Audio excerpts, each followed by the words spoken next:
Hi, guys. Welcome to Real Food Recovery. We have a very exciting guest today. You are going to love her like we do. And I want to jump right in. But first of all, I need to say hello to Jamie before we do the big introductions. How's it going, Jamie?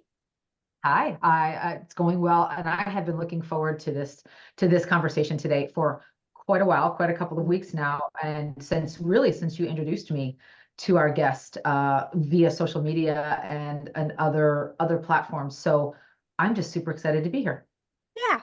Well, let me go ahead and give it away. We have Laura Eiman here. She is a confidence coach for women, a social media influencer with 200,000 followers, and the proud grandmother of two little boys. I know how that is.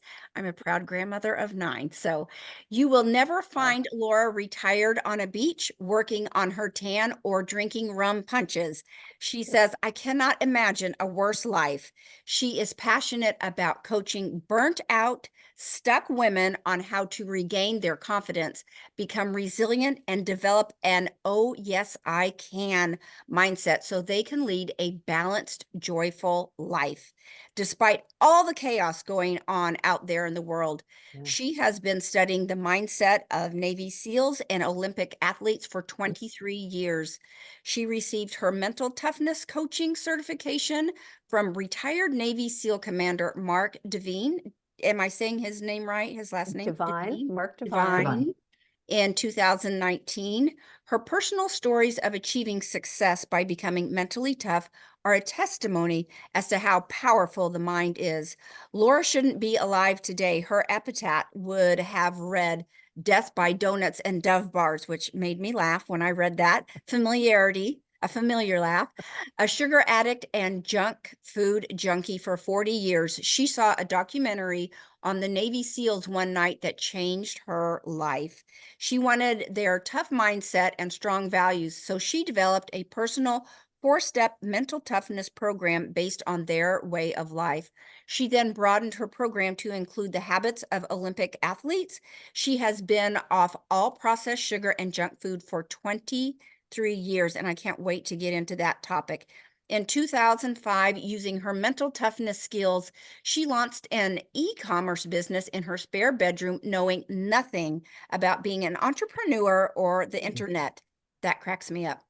That quickly garnered endorsements from Oprah, Rachel Ray, Barbara Walters, and in additional 7 national women's magazines. At the age of 63, Laura started taking Olympic weightlifting lessons. Again, practicing her 4-step mental toughness program, she became Florida's state champion, qualified twice for the World Championships, and won a gold medal at the Pan Am Games. Laura is an ordinary person now doing extraordinary things because she became mentally confident and resilient, and she wants the same for you. You can do life with confidence or without, and it's so much better with. So join us today on our podcast where Laura will share her gold medal mental toughness strategies that can help you win more in your life. So we cannot wait to get started. Jamie, do you want to start out or do you want me to start out? Sure. I just want to share how just impressive Laura is. Not only, from the lens that Paige, you and I wear all the time around processed food and the junk food and the obsession and addiction that we've dealt with. So whenever I hear anyone in the double digits who has overcome Yeah. these addictive foods and not only done that, but done it in a way that wasn't from a space of lack or scarcity. Laura's coming at this, her recovery, her rejuvenation from a place of abundance and from a place of confidence, which as a, unfortunately recovering victim in many ways, I'd never really understood the importance of confidence.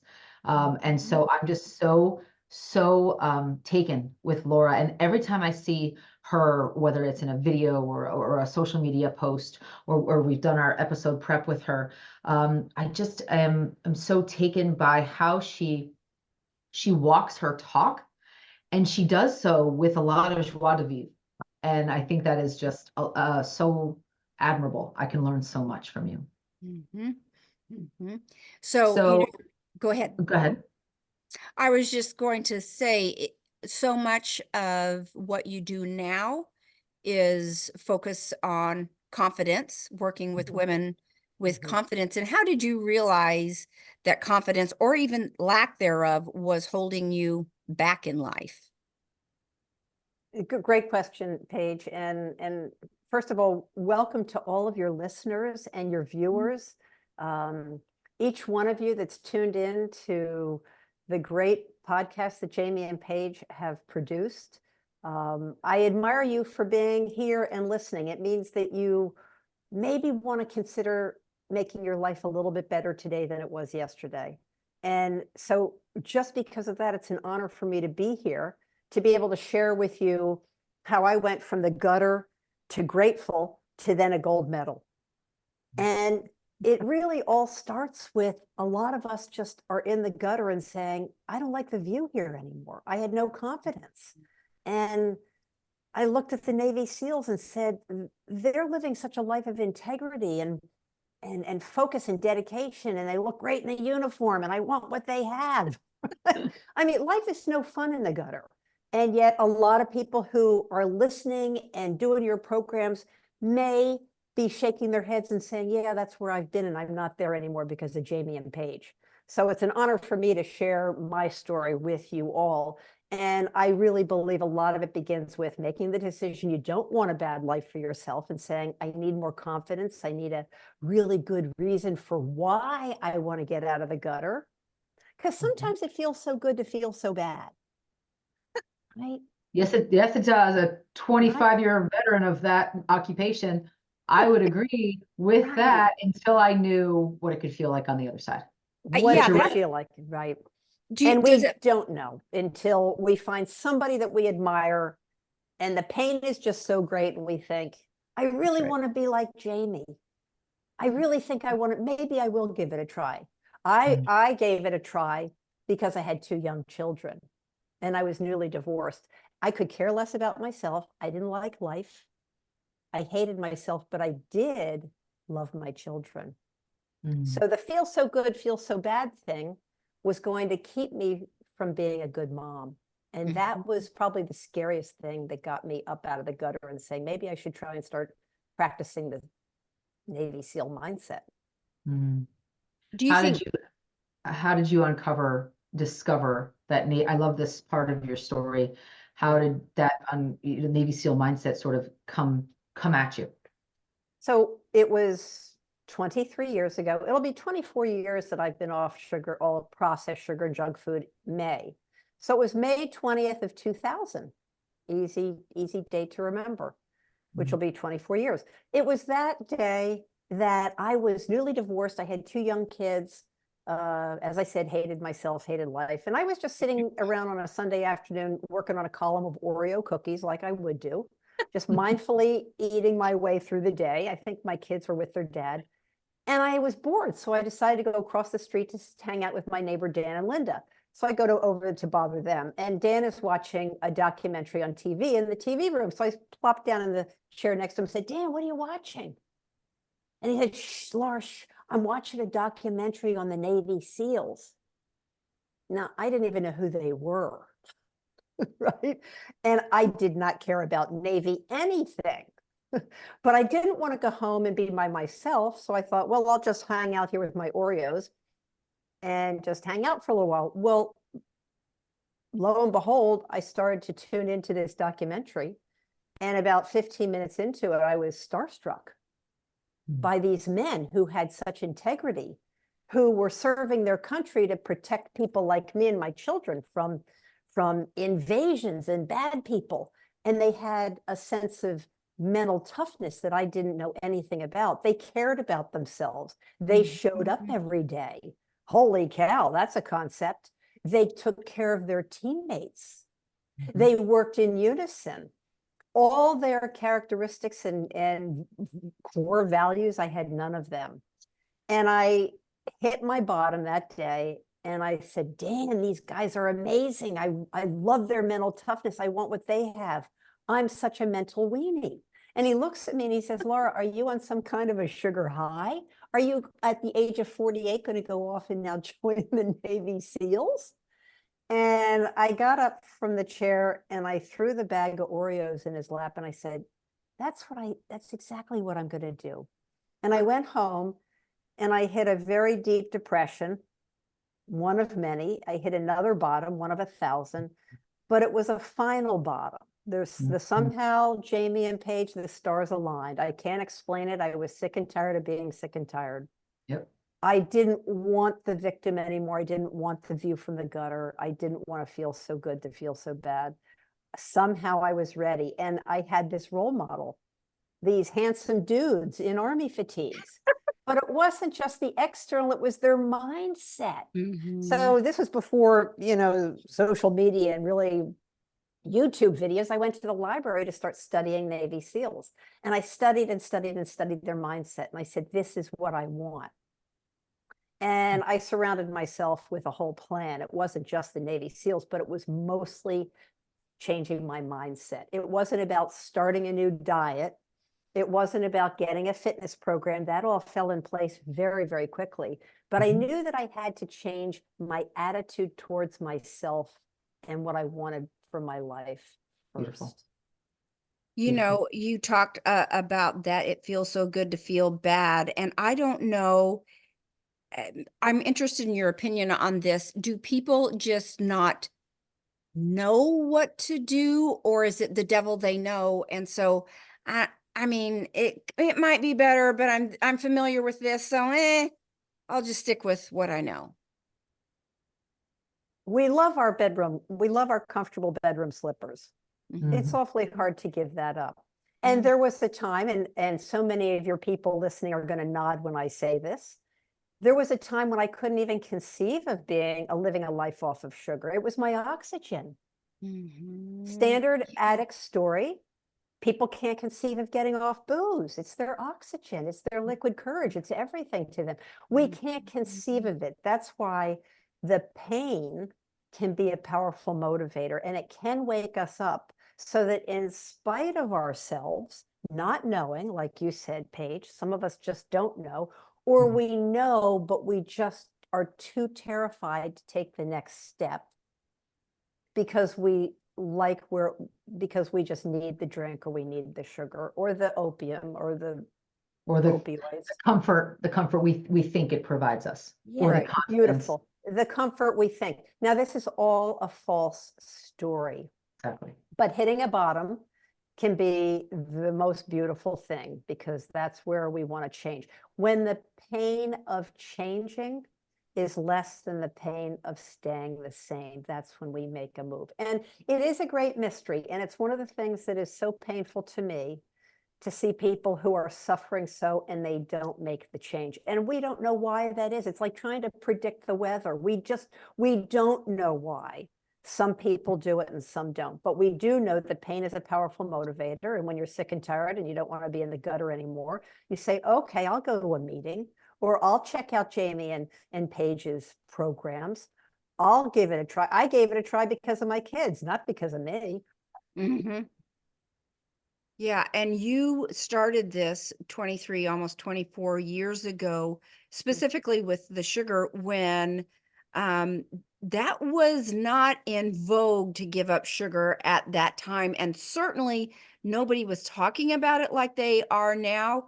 Not a lot of info out there on the ill effects of sugar and processed food like we have today. I think we've made big stretches. So the focus just at that time, like Weight Watchers or whatever diet program, was always on moderation. So how did you connect those dots that these foods were harming you? And was it from something in the Navy SEAL program, or was there something else that allowed you to connect those dots that, maybe this isn't, I mean, you did that on your own. It doesn't sound like there was external messaging telling you need to get off sugar. That's a great question, Paige. Very smart observation. Back then, it wasn't in vogue. But we do have to remember, and your listeners will know this very well, that addiction has been around since the beginning of time. So there was an undercurrent of a program called 12-Step Program that people were tuning into. I had friends and family. My brother was in a couple of 12-Step programs, and I would kind of just watch him. And he was getting off the sugar. Basically, he was really getting off the booze and the pot. But he also wanted to get off, as he says, I needed to get off the sheet cake. And but he got sober very early in his life. So I was watching him be sober for 20 years. Alcohol was not my problem, but addiction was. So I had him and a couple of other people that I would sort of eye and say, that's interesting. And then I'd go buy a chocolate candy bar, but I had it in the back of my mind. So it wasn't in vogue, but addiction's addiction. It's been around forever. So it's those good people. So it's those good people that go before us that set an example. Yeah. So it was a kind of a perfect storm with the Navy SEALs was the final wake-up call. And it was a mindset shift. Yeah. One of the ways that I identify with you so much is your background, and I too have a background in the 12-step world, and also the lifting world, but we'll get to that in a little bit. But I wanted to talk to you about how the 12-step mindset or approach helped you seal the deal in your food recovery. And what other lessons took what you liked and left the rest, but what other lessons did you learn in the 12-step world that you still apply today? That's a great question. Well, I went to Overeaters Anonymous shortly after studying the mindset of the Navy SEALs. I'd been doing Al-Anon for many, many years in open AA meetings, but then I realized, there's a place for foodies, because I wasn't just a sugar addict. I was a volume eater, as they say in the program. So, have a great day. I'd pull my chair up in front of the refrigerator and eat. If I had a bad day, I'd pull my chair up in front of the refrigerator and eat. And so very typical addiction story. You walk into those rooms, Overeaters, and back then, and even today, it's not even sexy to be an overeater. I had this twisted thought in my mind, it's much sexier to be a drunk. At least in college, you're drunk, you're cool, you're at the frat parties until 4 a.m. I wasn't cool. I was drinking three coffee milkshakes and a stomach full of crap and going to bed at 11 o'clock at night. That wasn't cool at all. So I had this weird twisted thing about that. But when I went to Overeaters Anonymous, I realized, number one, I'm not alone. You mean I'm not the only one that's drinking 3 coffee milkshakes at night? I'm not the only one that's a volume eater. So huge, you're not alone, right? Very different message than misery loves company. That's not what that room is all about. It's you are not alone. We understand what you're going through. And then there are people in there who are great role models. So that's something that I take with me today. And the whole 12-step program is really one I wish that we would make mandatory in 9th grade classes and graduating from college, because it's all about personal growth. But taking personal responsibility. Personal responsibility, right. But I think, taking a fearless and moral inventory of yourselves, that was unheard of. I didn't have any idea what that meant. And that meant really just getting to know yourself and finding out what you're all about, instead of playing the blame game and blaming family of origin or whatever for your problems, and then wanting to go have a drink or eat a chocolate sundae. So really turning inward. I mean, the Greeks at the Temple of Delphi, over their portal, it says, know thyself. These guys back in 500 BC knew the secret to success was get to know yourself. Stop looking at blaming the outside world. So that really is, I think, that mindset shift that the 12-step life brought me. And again, I took what I liked and I left the rest, because there were some aspects of the 12-step world that I built upon and found. I'm a wordy. As much as I'm a foodie, I'm a wordy. And so I found words that appealed to me and worked for me, that took the 12-step methodology and built upon it. So I wanted to ask you about, you mentioned something with the volume eating, and it's something that I certainly, being 400 plus pounds for so many years, I never had surgery. I never took medication. I just, over 4 years' time, worked with a dietitian and a counselor and figured out how to remake my health. But one of the things that I kept with me was my volume eating tendencies. Now, I wasn't volume eating on French fries and donuts anymore, but I still like to have large quantities of food. And while my foods now are whole food plant-based, so tons of greens, tons of fiber, tons of whole veggies and fruits, I still find, I wonder now if that's the next frontier for me.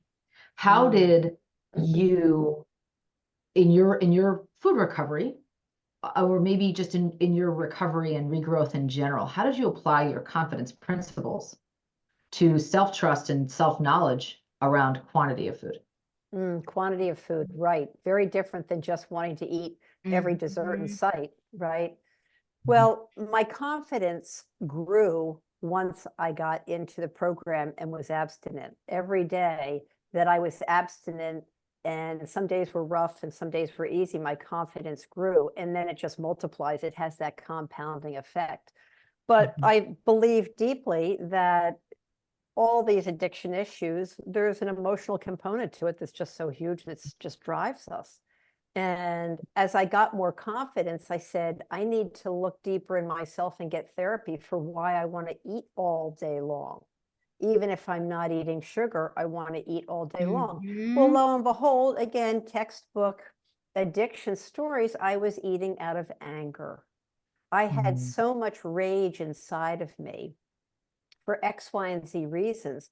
The only thing that would turn the rage off was to stuff myself, because then I would be distracted by a gut that was in so much pain that it distracted me from the anger that I felt in my Yummy. head.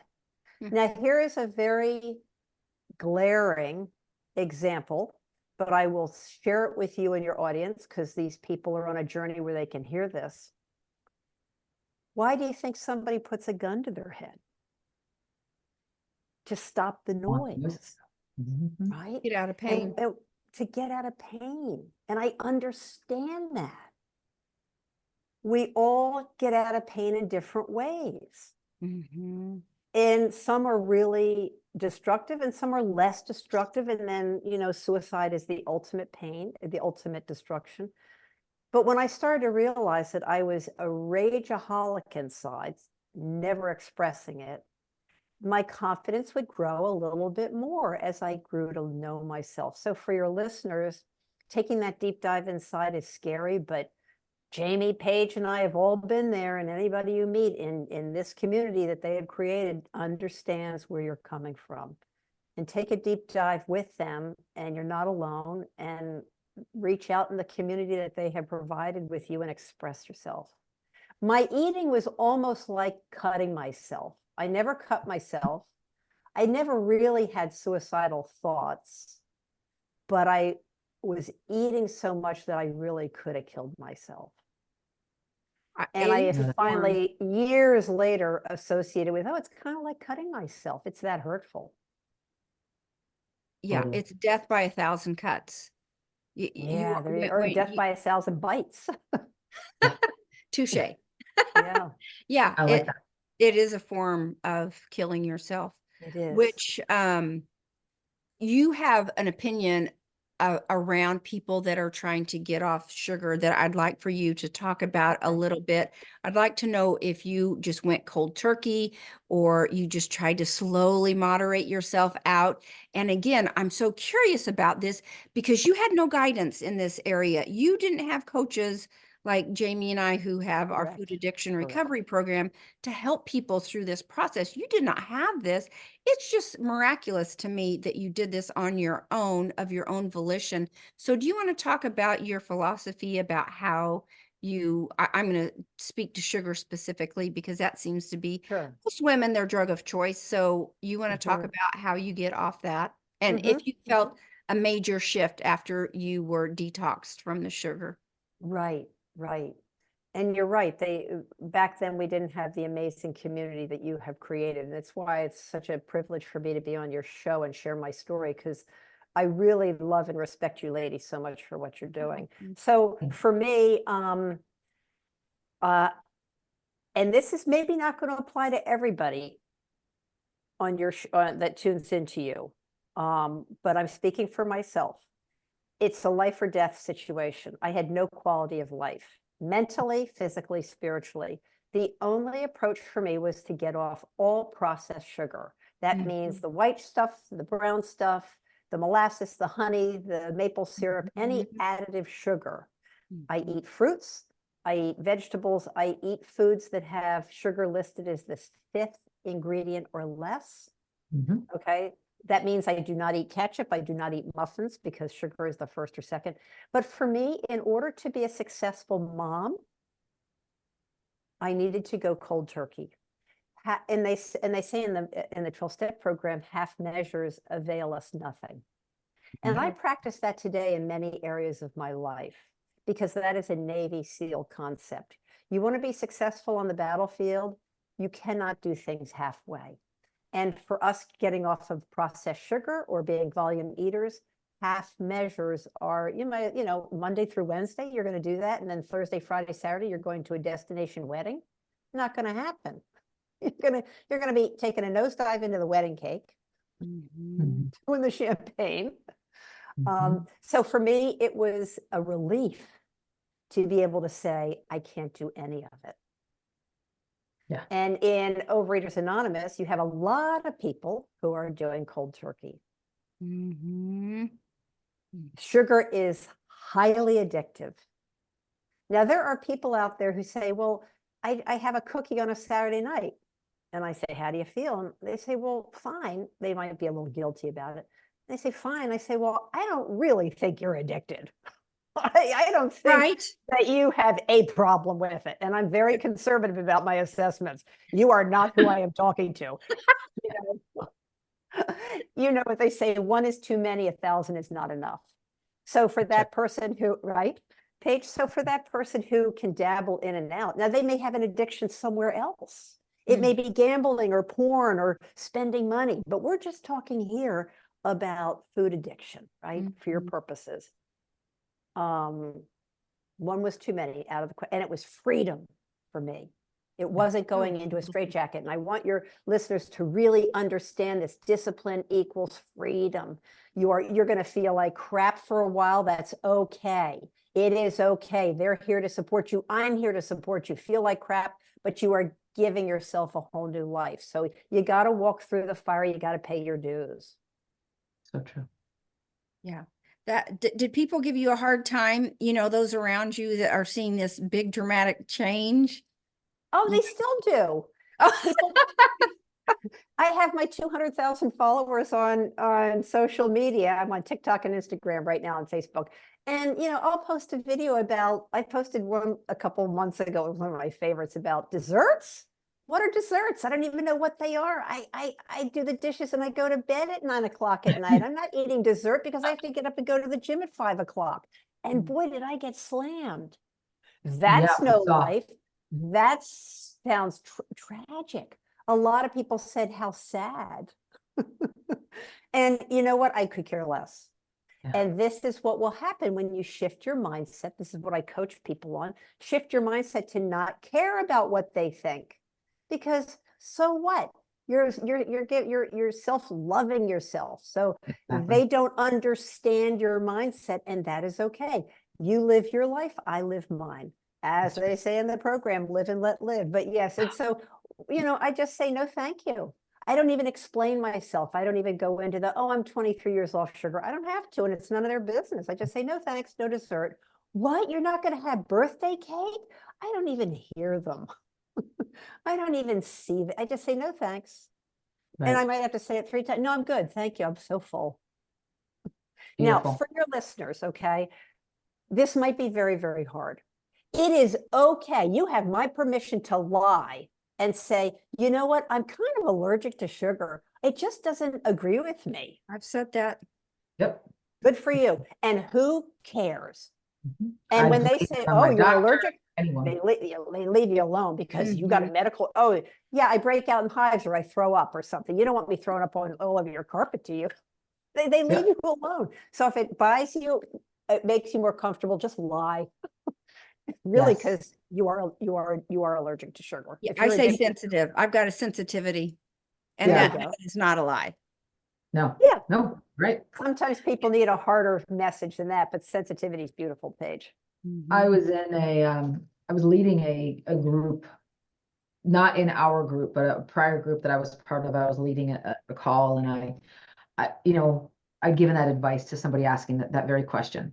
What do I do? What do I say to the food pushers? This so-and-so member of my family is going to push their yada yada dessert on me. What do I do? And I just said, I'm not advocating lying in all areas of life, but in this area, go ahead and tell a white lie. You would not believe the backlash I got in my room. Really? And then they went to the program leaders, and they're like, Jamie's telling people to lie. And I was like, whoa. But now that I know more, and I've maybe matured in my recovery a little bit more, I see that as the addictive voice. The addictive voice, they heard one addictive voice, heard another addictive voice, and they're like, yes, we're going to band together and we're going to go after this person, because we're not, we're going to let her off. We're going to call her, on her morals, but we're not going to, budge on our ability to just this one time have this Good dessert point. from my aunt. Interesting. So Very interesting, Jamie. Really interesting experience, right? Right. You set off a firestorm. I did. And it's okay. Live and let live. They were not living and let living. And you know what? Again, for your listeners, if lying is too strong a word, Paige's example was perfect. It's just I have this I'm sorry, I'm blanking out on your Sensitivity. sensitivity. Yeah, and actually it's not lying. No, lying. they won't like what's coming. They will not like No, what's coming right, once I right. get into the shadow. And then we all know that there are some people who are very threatened by it. Very threatened, and they're really scared, and you're triggering them, so they lash out with something they don't even know it. And this is where the serious personal growth comes in for your participants in your programs. It's like, get used to it. They're going to be people that you trigger with your clean living, and Right. they're not going to like it, and you better expect it. And it doesn't mean that you then go eat over it. No. You go home and you look in the mirror and say, go me. They were triggered by me. I didn't do that. They're triggered by me. That's their problem. I tell people And all that's the the time. confidence coming out. That's right. That's right. And one thing I share with our members, and I shared it with Paige, and I learned it years ago as a coach. One of the things that I've learned as a coach is sometimes the truth that we give, or the truth that we sort of shine a light on or hold a mirror up to for our clients, the truth is hard to see. The truth is hard to accept, and it might be a very unpopular opinion. Some might be deeply offended by what that coach is sort of shining a light on. I do not back away from those conversations, and I don't think that I ever will, because I'm not doing my clients or our group a service if I'm evading, at least introducing a concept that is true, and allowing them to have their moment, their time to work through it, and also see, just like the addiction, just to see, okay, wow, I am addicted, and now what? Or I don't, one of the examples that comes up is, boundaries is a topic we talk about a lot with our group, and I've talked about a lot with clients for years. And it's the whole idea, once they see that they have permeable boundaries, or that they're not choosing to set boundaries for themselves, so that others can't sort of breach them. Once they see that, hey, I've got these permeable boundaries, and others are showing up pretty much in textbook ways in response to these permeable boundaries, I've got some choices to make. And man, are these choices uncomfortable. And man, are the people in my life going to throw a fit when I start to set up boundaries around my time and my skills and what I'm willing to do. And I love what happens, because it's a choice point. And I tell clients all the time, if the masses are moving in one direction this way, you are on a simple, unpaved path over here. And if you were to helicopter up to the front of that group of massive people, you would see that one by one they're going off a cliff. And it's so important to just remember that what's easy and what everyone else is doing and what everyone else is trying is not the path of, it is the path of least resistance, and it's not the path that's going to give you true freedom, because it really is the path that leads us all into dark places in the way that we act, eat, shop, use others, use substances, use behaviors, all of it. So I love that you are of that same mindset. I appreciate that very much.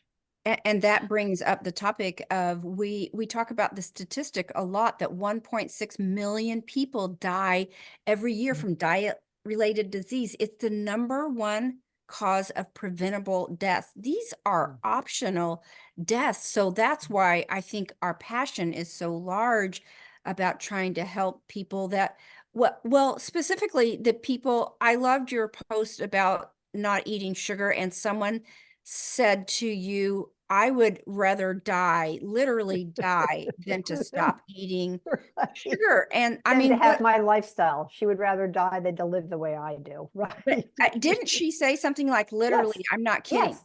Yes, she said, it was to that post that I said where I go to bed at night and I don't Yeah, eat dessert, and and she said I would rather die than live that way and eat and do that than not And eat that's sugar. exactly what's going to happen. I mean, that's it. If you, I mean, how do you just live by example? You kind of alluded to it a little bit, that you just go on about your beeswax and don't say much. I don't know what you can say or what you can do. You don't, well, you don't react. So what happens is, as your listeners work the program with you too, your participants, they're building a lifelong habit. Right. And the exciting thing about this really healthy habit is that on the days when you kind of are feeling like you want to have a binge, or you kind of do want to have some sugar, your habit is so ingrained that it really kind of kicks in and it takes over for you while you are saying, I really kind of feel like I want to eat something today. I've had a terrible week. I feel the craving coming back, but your habit is, so this is the huge reward for the work that we do. And then the craving subsides, you brush your teeth or whatever, you attend a couple more meetings that you all have, read some literature, stay connected with your community, and then it subsides. But every day you're building that habit stronger and stronger, and it will cover for you on your weaker days. Yeah. So Jamie, that's, yeah. Jamie and I talk a lot about habit and determination, trump motivation every time. And the other thing is, it's none of our business what other people think of us. I love that you are really talking a lot about this and saying, look, you're going to set a boundary and people are just going to hate it. It's none of your business. It is none of your business. And when you can really learn that, you are really being a grown-up. It's free. I love that, because it makes people feel guilty when you're doing well. It's uncomfortable when the others, and it's none of my business that they're guilty. Yeah. You know, I had a woman comment to me. I think I did a post on this recently. She said, what do you do when you go to a birthday party? Do you just sit there and watch people eat the birthday cake? Right, like that. Right. It was kind of in that tone of voice, like, how desperate. What do you do? And I responded with a post and I said, no, I don't sit there and watch people eat birthday cake. I get up and I take orders for who wants to have on top of their birthday cake. And then I go in the kitchen and I help slice the cake and I put the ice cream on top of it. And right. And it's not being codependent. Because anybody who talks to me for 30 seconds is going to say, oh, she's not being codependent at all. I'm serving. I don't even see the cake. I am not on my soapbox saying, you all ought to get off sugar. It's none of my business. They want to eat sugar. I'm at a party. I'm having a nice time. For 3 minutes, I'm helping pass out ice cream and cake. Now, that's not to say that if you are a recovering alcoholic, you should be offering to bartend for 3 hours at a party. Very different. This is 3 minutes. And then I might go in and start the dishwasher or clean up. But I'm not sitting there miserable. I'm chatting away, having a lovely time and helping the hostess. Again, mindset, service, move a muscle, change it. And I'm at the point in my recovery, I'm so far along in it that, you know, I don't even see the cake and ice cream. New folks in recovery, especially from sugar, should not necessarily be scooping up. No, not at all. But I love Thank you, Jamie. We want to make that real clear that you don't do that for the first 5 years. But I'm, Mhm. I'm 23 and 3/4 years away. So, Mhm. but you will get to that point where I coach some people right now who are getting off sugar, and I say, you will reach the point where you just don't even see it. Absolutely, absolutely. You'll see it as before that, maybe you'll see it as poison, or you'll see it as food that's it's not food. Correct. It's a Correct. drug. It's a drug For on now, on and right, and for now you don't, I mean, to this day, I don't walk down the cake and cookie aisle. I just don't bother. It's a habit. No. And you won't, and right now you all shouldn't be walking down the cake and cookie aisle. Of course, when you're standing at the checkout counter, it's everywhere, but you just put your blinders on. Exactly. Read Yeah, read a People magazine or talk to the person in front of you. Stop staring at the candy. Skills. that's Skill. right. I want I Skills. want to right turn into your confidence practices, Yes. because we for lots of reasons, but I want to ask you about your 4-step confidence approach, but I want to give a little background too, because in my day job, I work in the human resources world, and I work with a lot of young professionals. They're coming out of grad school, they're starting their healthcare careers, and we put them through fellowship and fellowship programs, internship programs. And one of the biggest pieces of feedback that we get consistently about these young professionals is they're smart, they're go-getters, they're hardworking, but they don't have confidence. They lack confidence. Mhm. And I work with them, I coach them as part of the program. I coach them on confidence skills. And a lot of it I find is just a lack of life experience, lack of experience in the working world. For me, my confidence built the more experiences and exposure I got to different situations. But when you're working with clients who come to you and say, "Hey, I am a recovering codependent. I have no idea who I am, what I want, how to speak up for it, Mm. how to assert my needs." How do you begin? Where do you begin? That's a great question. So I'm going to give away all my secret sauces here on your podcast. Not required, Oh, not required. You no, can tell us whatever you're comfortable. I come from an abundant, thank you, Jamie. I come with an abundance mindset, and what I have to share, what's mine is yours. Mhm. So I am happy to share my secret sauces. It's simple but not easy, but that's okay. Mhm. The most important thing, I just love this part of my coaching. I coach people to determine, first of all, you got to get a set of core values. You got to Yeah. look inside and determine, make a list of the top 5 things that you deeply care about, how you want to show up in this world, how you want people to perceive you, and how you want to perform in your day-to-day life, and people, principles. And people will Mhm. say, what? I don't have any. They've never really thought Right. about it. We certainly aren't taught it in school. So your grad students, Jamie, you can introduce this and say, let's sit down, list Okay. your 5 core values, because if you don't have core values that you live by, Yeah. who is making your choices for you? Mhm. Exactly. The Right. addiction and So everyone else defining around core you. core Yeah. values, whether you are just getting out of grad school, super go-getter, super smart, but who are you inside? Mhm. Because once you have, and it can take some time, and it really does help to work with a coach to identify them. You have them for the rest of your life, and you can That's right. add more to the list. You can add and subtract. I have about 10 core values. You can be darn sure that about 8 of them are Navy SEAL core values. And boy, talk about core values. Those Army Rangers, those Marines, those SEALs. Do you think they have core values? Yes, they do. Oh, they Right? live and die Beautiful. by. I mean, I have, it's not on my refrigerator now because I just cleaned my refrigerator. I have the Navy SEAL ethos on my refrigerator. So back to your group, establish what your 5 core values are. How do you want to show up? How do you want people to see you? I mean, back in the day, principles, I didn't know what a principal was. I thought it was the guy who sat behind a desk and hauled me into his office in 9th grade for smoking a cigarette behind the gym. That was a principal. I didn't, but once I got my core values and I started to live them, my confidence skyrocketed because now I knew who I was. Right.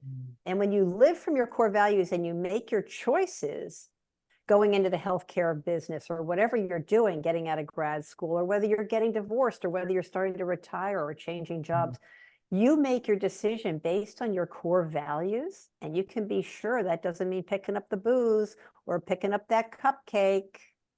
right? Because that's not who you are. When you live by your core values, it's so much easier to weather storms that come because you're coming from your foundation. Doesn't mean your life's going to be easy all the time, but you're going to be operating from a very solid place.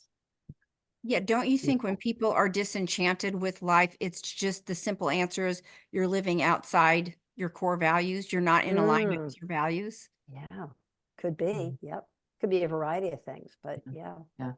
Yeah. That's So, interesting. You said that. core values, and then you can go on to say, what is your one true purpose? I mean, if I had somebody asking me at the age of 20, 15, 20, or 30, what are your core values and your purpose? My life might be very different today. I mean, I love what I do. I might end up doing this, but I Mhm. wasted decades of my life Yeah. taking jobs that I had no right taking and Mhm. eating all this food because I was so angry. And, if I had core values and a purpose, might have helped me,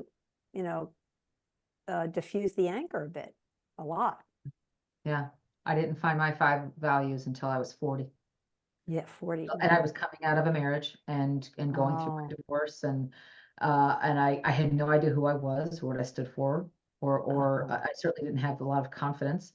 I'd lost a bunch of weight, but I was stuck in the cycle of trying to moderate processed foods still, and binge and restrict cycle. And I just was so, I thought it was about, sort of food and controlling food, but it was my life really. I had no idea who I was. And once I started identifying them and then living by my values over time, it was a transformative experience. It led me to my purpose. It led me to remaking Nice. my whole life. Oh, Jamie, you inspire me. I love hearing that. Beautiful It's work you're doing. and we work with, thank you. We work with that with our clients and in Yeah. our group Yeah. on the regular. We do core values work all the time, not only Beautiful. workshops, but I was surprised how many members we have that are coming in, and yes, they're 40s, 50s, 60s, and they're just saying, hey, I don't know what my values are. Okay, no problem. We help them. And then they come back and they're like, oh my gosh, I had no idea how little I was aligning to my values. Oh, wow. It's Right. wonderful to hear, because now they're able to see how life opens up for them. How life opens up for them. And that's exactly what happens. Yeah. Do Great. you work with people trying to help them? Like we talked a little bit about motivation, and do you ever work with people who say, I want to do it, but I just don't want to get up off the couch or give up the Oreos? How do you have something where you help people become motivated? Well, my 4-step program, there's more to it than just identifying your core values. I don't accept everybody into my one-on-one coaching program. I only accept people who are showing me, because they wouldn't want to work with me. I kick butt. I only accept people who really say, I want this more than I want to breathe. Yeah. I want this more than life itself. I'm willing to pay. I'm willing to do whatever it takes. And they do have to come to me with a certain amount of emotional intelligence. Sometimes I will suggest that people who come, I give complimentary coaching calls to see what they're like. Sometimes I'll say, go and do Overeaters Anonymous for 2 years. A beautiful way to start. And then I'd love to revisit with you, right? Somebody who doesn't want to get up off the sofa, we can give it a shot, but it depends. It's situational. It's situational, but they really have to come with a certain amount of either pain or motivation to say, I am done, DON, not just, well, maybe I'll think about it. Well, that's okay. Go think about it, but get into a 12-step, or go hang out with Jamie and Paige. Right now that I have discovered you, discovered me. Now that I've discovered you, I can send people and say, I'd love to coach you, but maybe not now. Spend 6 months with them. Everyone's different. Everyone's different. And I'm very respectful of anybody who wants to knock on my door, but Yeah. I appreciate your honesty with people saying, I can't take your money. Jamie's very big in that too. We cannot take your money. We're not thieves. We're not going to take your money unless you're interested in, doing the basketball back and forth, bouncing it back and forth. You need to be in it. You need to want it more than we do. yes, right. You got to have skin in the game and want it more than breathing. Yep. So true. when I was a little girl, 2, 3 years old, I remember one of my very first memories I have is my grandmother saying to me, Jamie Lynn, you need to persevere, Jamie Lynn. And I remember thinking, and I, of course, in a very impatient 3-year-old way, stomped my foot and crossed my arms and said, Grandma, I don't know what you mean. I don't know what that means. And, so I'm reading the Navy SEAL ethos, and that you mentioned that used to be on your fridge. I'm reading it, and the word perseverance jumped out at me. What role does perseverance play in your life? And what role did it play as you were sort of coming into the new you? Well, I love that you're reading the ethos. I want to cry. Everybody should go read the ethos and put it on their refrigerator. Perseverance is another way of saying, I never will quit. Perseverance is another way of saying I respect myself too much to quit. I love myself too much to quit. Because when we quit, there are no options. There are no options. And it ties in again to what we were talking about earlier of I go cold turkey, it's all or nothing. If we don't have perseverance, and that's why the coaching you do, the coaching I do, it helps build perseverance. That's a muscle. It's a mental muscle. And there are a lot of people who have a flabby perseverance muscle. That's okay. That's why they're coming. They need coaching. My muscle was flabby for 48 years.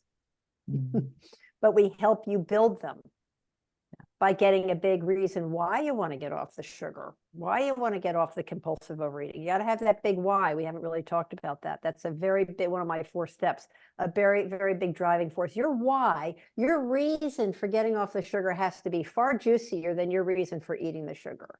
That's right. My reason was my kids. They tasted better than the 3 coffee milkshakes. And then I had other whys that I developed. But it started with my children, my blood children.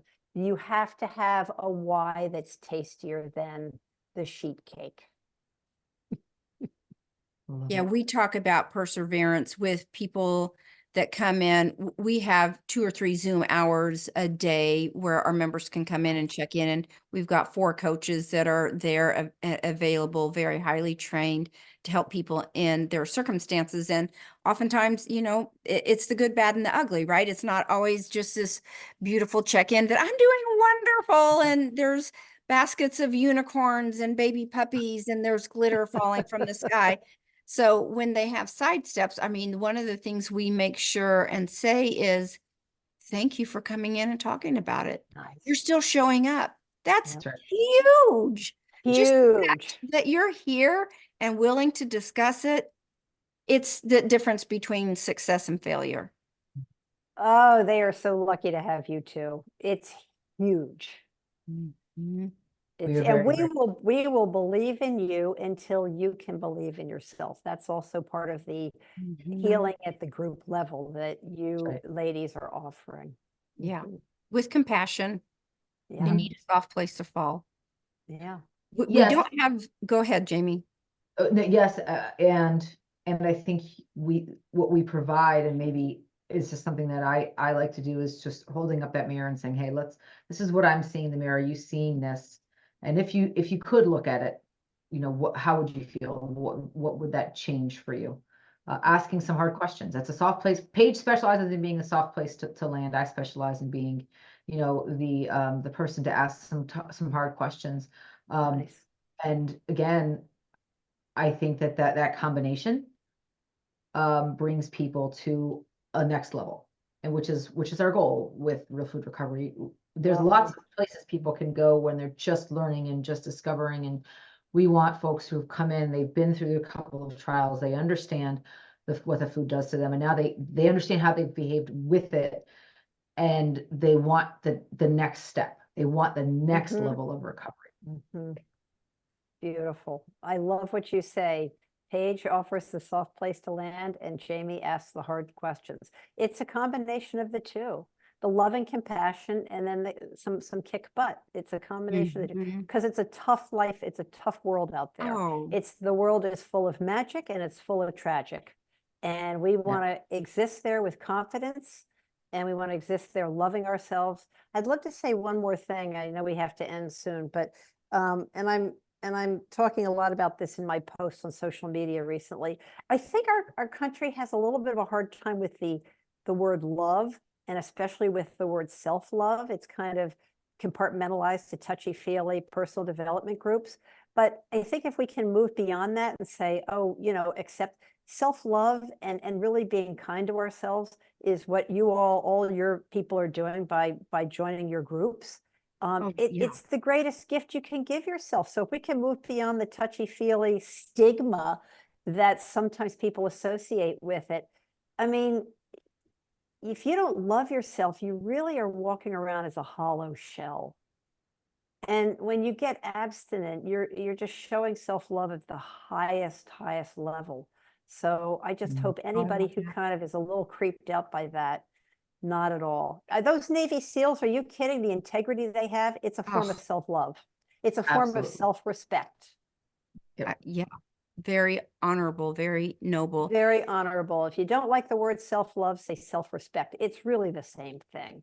Yeah. Every day you show up, and every day these listeners show up in your groups on Zoom, they are showing self-respect. Yeah. Yes. Jamie and I were having a conversation earlier about the biggest problem with processed food addiction, or people trying to get abstinent from sugar and processed foods, is we're living in a society that is now working against us, right? Oh my And God. that's an understatement.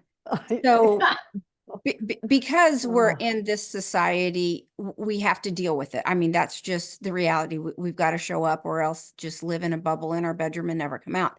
So that being said, understanding the society that we have to exist in, what is your message to those that are trying to recover, trying to gain confidence? But, of course, our emphasis is food recovery, to be able to exist in this society and be successful. Do you have one piece of advice or one message that would imprint on someone's heart and soul that would be more helpful than another? Yeah, beautiful, beautiful. We're living in a very sick world. It's a very sick, broken world food-wise. Stay close to your tribe. The tribe, the community that Jamie and Paige have created, stay close. These are the people that you want to associate with. You inspire them by showing up on the Zoom calls. They inspire you, because when you go out there to that cocktail party, to the supermarket, to watching commercials on TV, to comments that people make, you're moving away from your fire, you're moving away from your tribe, and that's okay. We are not going to stay in our bedrooms. We are out there living life, but you connect constantly and regroup with your tribe. Beautiful. That is the way that you will grow this habit for a lifetime. I, to this day, 23 and 3/4 years off sugar, I go out there and I get deeply, deeply distressed and depressed over what I see. But I regroup immediately and I say, I'm the power of example. I gratefully accept the invitation to be on a podcast so I can talk to your community, because they're my tribe. And you stay close to the people that you love and support, and who will love and support you, because it is a tsunami and it's not going away. It's picking up speed, fortunately. It's picking up speed. Yeah. We are rewarded for the kids well, I can't even get started on this. The kids are rewarded for cupcakes around every corner. Oh, I mean, everything. It's not right. It's not right. So anyway, and you got these two gorgeous women who are leading the pack, and what powers of example. So that's who you want to focus on and give your energy to, not to people out there who are walking towards that cliff, as Jamie said. It's their choice, and we are no better or no more superior than them, but we are in our lane doing our thing, and you're in your lane doing your thing. Live and let live, people. Yeah. That's right. That's right. It might feel lonely, but boy, is it freedom. It's not that lonely anymore. Because it can feel lonely, yes, Jamie, but then you come back to your tribe. You come right back to a Zoom call. Exactly. And it doesn't mean that you're weak. It means that you're strong and you need a refueling. That's right. That's right. Yes. Yeah, Beautiful. we fill people's cup. Wouldn't you say, Jamie? And then we'll teach them how to fill their own. And then they can fill their own, and they can help somebody fill somebody else's cup as they pass it on. So you're filling their cup, and then they're filling each other's cup on the call, healing at the group level. That's exactly what's happening. It's beautiful. It is It is. beautiful to watch how our members lift other members up Oh, without nice. us saying That's a word. It exciting. is That's exciting. beautiful. Yeah, we are blessed. Yeah. Well, Laura, thank you. We want to honor your time. Thank you for a couple minutes of extra, and I'm just deeply grateful for this conversation on so many levels. Thank you. Thank you so much for your time and for your wisdom. And I'm if you grateful for want, you too. Yeah. oh, thank you. And if you want to connect with Laura, you can go to her website at www.lauraeiman.com. We will have that in the show notes. You can have a complimentary coaching call. You can purchase her new PDF called 31 Confidence Steps I Wish I Knew 31 Years Ago for $7.99. And you can also sign up for her monthly newsletter, which I will be doing right when we are done here. It's a good one. It's a good one. Thank you. And if you want to know more about Real Food Recovery, you can find us at realfoodrecovery4u.com. That's the number 4 and the letter U. And again, we are going to say one final thank you to Laura. And we even have more questions we didn't get to because I'm dying to know about your weightlifting background and all those things. So maybe Yes. you can come back and visit with us again sometime. But until I then, would love to. Thank you. Thank you, ladies. And thanks to all your listeners. I admire all of your listeners for coming on today. You're doing the right thing, and I admire you for your bravery and guts. So keep coming back. Hang out with Jamie and Paige. thank you. Thanks, Thanks, Laura. guys. See you next time. Bye-bye. Take care.